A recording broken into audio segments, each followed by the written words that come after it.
Nothing says de-hauling like buying more books.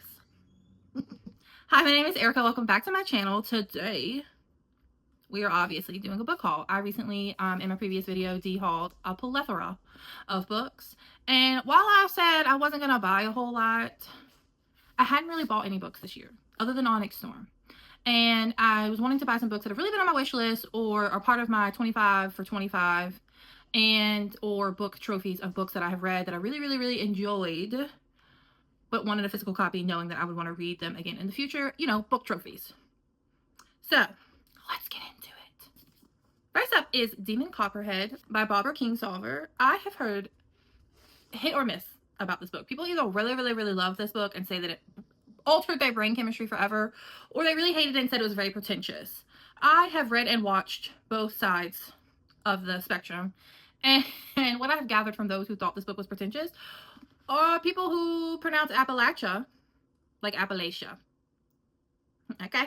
And as someone who grew up in the foothills of Appalachia, I think that they're just not aware of what life really is like for people who live there. Especially when we're talking about this book, which follows obviously Demon Copperhead, who is a boy born to a teenage single mom who ends up becoming orphaned very early on in life. And no, this is not a spoiler. It's literally in the synopsis. Just want to put that out there.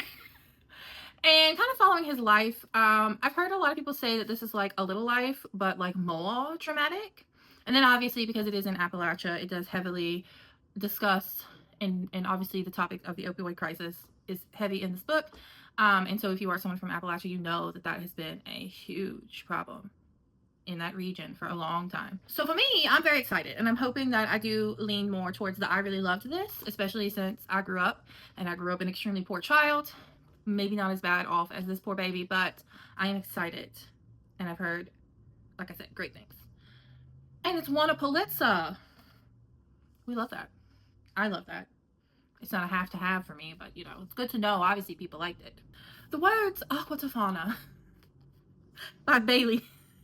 Then you need Aquatofana. It's a clear, odorless, flavorless wonder compound that solves your biggest problems. Come to mind when I see this book, and that is The Lost Apothecary by Sarah Penner. I've heard wonderful things about this book. I did use this book in a recommendation video a while back on my book talk for female rage or books that gave Aquatofana. And I have not read this book, but a friend of mine did highly recommend this book to me, and so I did include it in those recommendations, and now I have finally purchased it, and I'm very excited to read this. This takes place in 18th century London. Obviously, there's an apothecary that helps women handle their less than desirable spouses, and I love that. I do. So I'm very excited to read this. I've heard, honestly, nothing but good things about this book, so I am very excited. Aquatofana. The next one is a part of my 25 for 2025 list, and that is Wednesday's Child by Yi-Yun Lee. I believe that's how it's pronounced. Don't kill me. And this is like a collection of stories about motherhood and grief, and I've heard phenomenal things about it. I've read 2 books so far this year that were collections of short stories, and I thoroughly enjoyed them. They were also a part of my 25 for 25, and I loved them, and so I'm very excited about getting to this one. The cover is really pretty. So pretty. I'm very excited. I know this is gonna like emotionally wreck me though, so I'm excited. I'm ready for the emotional damage. The next 2 books are from an author that I have been dying to get into, but I'm also like extremely late to the party, and so I feel a little inadequate. I've kind of been avoiding it because I feel like I should have by this point in time read it, but I didn't, and it's been highly recommended to me, and so I'm finally starting my Elena Ferrante journey. I have heard obviously fabulous things about the Neapolitan Quartet, but I am not starting with the Neapolitan Quartet. It was recommended to me to start with The Lost Daughter and then The Days of Abandonment. I know this one is about a woman who goes to a resort in like southern Italy on her own. She's like a divorcee and her 2 kids are grown, and she like encounters a Neapolitan family, and she becomes fascinated with like the mother and daughter on this beach and watching their dynamics unfold. I've heard, I gotta find other words than I've heard, but I have heard that she has beautiful writings and thoughts on motherhood and femininity and female rage, and I am a sucker for all of those things, being a female mother and full of rage. Okay, I kid, sort of, but I'm very excited about this. I know as a mom, this is going to emotionally devastate me because I'm in a weird phase of this journey. My kids aren't quite little bitty, but they're not quite grown. And I'm at that phase where they don't really like me anymore because they're reaching the teen years. And so I know this will emotionally wreck me as well. And then this one, The Days of Abandonment, is about a woman whose significant other leaves her for a much younger woman, and then obviously her dealing with that and kind of processing it. I know this one will also emotionally wreck me, but also probably enrage me. I'm hoping it'll be kind of on the level of Acts of Desperation's rage. You know, sometimes you just need a good rager. Am I alone in that? No, no, no. I'm also hoping that this might have a lot of themes heavy in decentering men, because I love a good book about decentering men. A Little Life by Hanya. I'm not even going to try and pronounce the last name, but y'all know the book. You know the book. You know it. You've seen it. Has haunted me for over a year now. I remember first seeing it on Book Talk before I even started my account almost 2 years ago, when it was really like taking off in popularity. It may have even been longer than that. I don't know.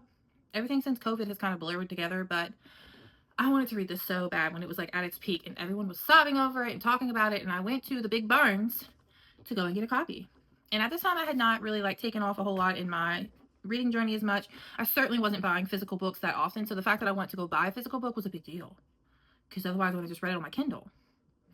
I get there, I could not find the book. I asked one of the employees to help me find it, and the guy did. And we were on like the second story, and he was on his little walkie-talkie asking another fellow employee if they knew where this book was at. And the girl comes back on it loud as crap. She's not even 10-15 feet away from us.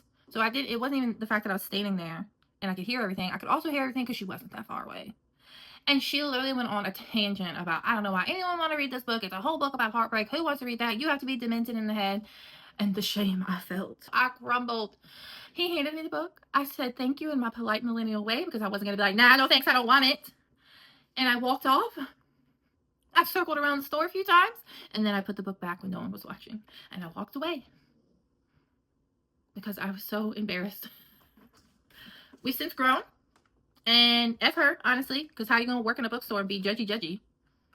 But I finally circled back to this, and I'm finally going to read it. Of course, checking it out this time, it was brought to my attention by the checkout lady at Big Barnes that apparently this author has some controversial issues.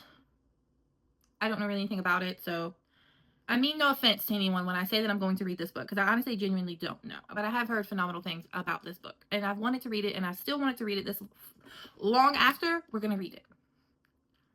The next few books are going to be trophies. They're books that I've read already, books that I've read multiple times, or books that I've read only once but I really, really loved, and I obviously want a physical copy because I'm either A, slowly collect them all, or B, I just want the trophy, okay? It's like a sport, you know, and you get rewarded after. The first one is Dark Fae by Carolyn Peckman and Suzanne Valenti. I believe they are sisters, and this is a part of the Zodiac Stellaria universe. This, though, is the first book in the Boys of Zodiac. This is book 1, Dark Fae.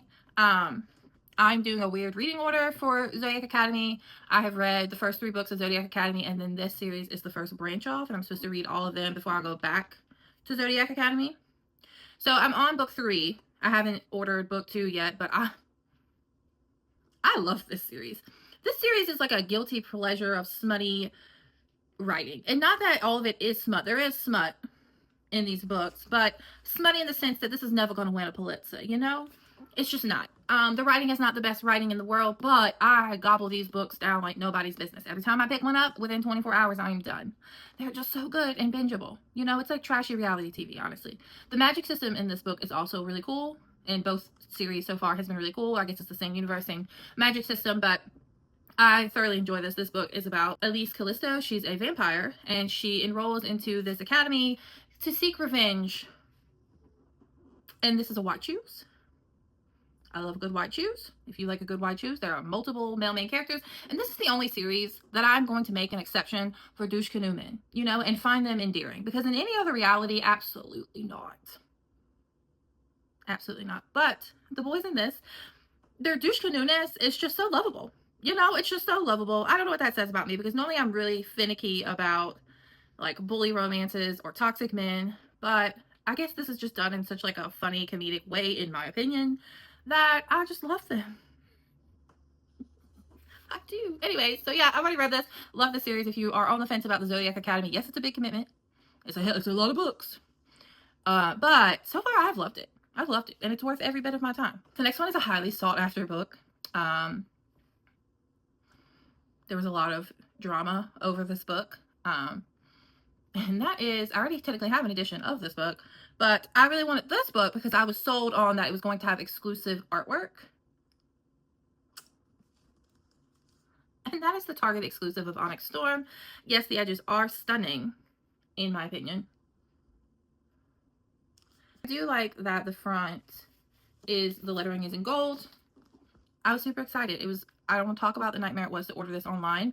We had Snowmageddon hitting here the next morning, and in our state, when it snows, everyone shuts down. We were shut down for 3 days. The interstate was still shut 4 days later down. So there was no getting to Target physically to go get this book. So I had to fight all of creation online. I was not successful. My best friend was. She got 2 copies, one for me, one for her, one for me, and mine finally came in. And I'm very excited to have it. However, the exclusive artwork, Dungeons and Dragons, who? And they're all like that. Apparently the artist, I'm assuming these are stock photos that they purchased or they own, or it was their art. I'm not entirely sure. Whatever the case may be, the point was, is we were told it was going to be exclusive artwork. And it's not exclusive artwork. It's repurposed artwork. So, in my humble opinion, to be a series, multi-million-dollar series at this point, and to fall as short as not hiring an artist, there are probably thousands of them within the fandom alone who could have done a far better job making you artwork than whoever you used for this. And like, I know that this probably wasn't her decision to sit here and do this last minute exclusive edition. It was probably publication, money grabbing, but she has to sign off on everything. Just like she has to sign off on the artwork and approve it. And she approved that? Like, so what a flop, what a disappointment. I'm not sure if I'm keeping it. It is reselling like hotcakes though, which is making everybody salty. I'm in a Fairy Loot resale group, and I kind of laugh at it because they do the same thing with the Fairy Loot books, but they're suddenly mad people are doing it with this. Like, it's okay that you do it with Fairy Loot, but it's not okay if people are doing it with this. Make it make sense. And last and certainly not least is this biggie, baddie. And this is a pre-order that I made, I don't even know how long ago, and it has finally arrived, and I'm so very excited about it. I know what it is, Augie. I'm so excited to have it in my collection because this is one of my like Roman Empire series, and I am currently doing a reread of it and a book club of it on my book talk if you're interested in that. We just had our first meeting last night. We're only 19 chapters into the first book in the reading order we're doing, and that is The Hunger Games. These are the American exclusive editions. There was a set that came out through Blackwell's and Waterstones, and it was a hardback edition of this box set.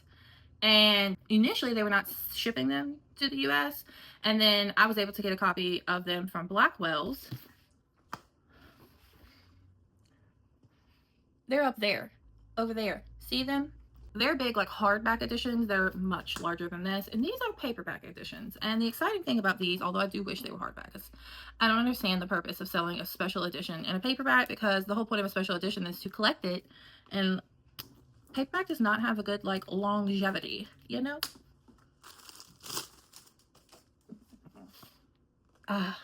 So satisfying. You got pretty. I am not honestly the biggest fan of scroll work lately because I feel like every sprayed edition is doing them, but I do like the use of it on these because obviously it matches the front covers with the leaves. But yes, and the foiling detail is stunning. Like, I am obsessed.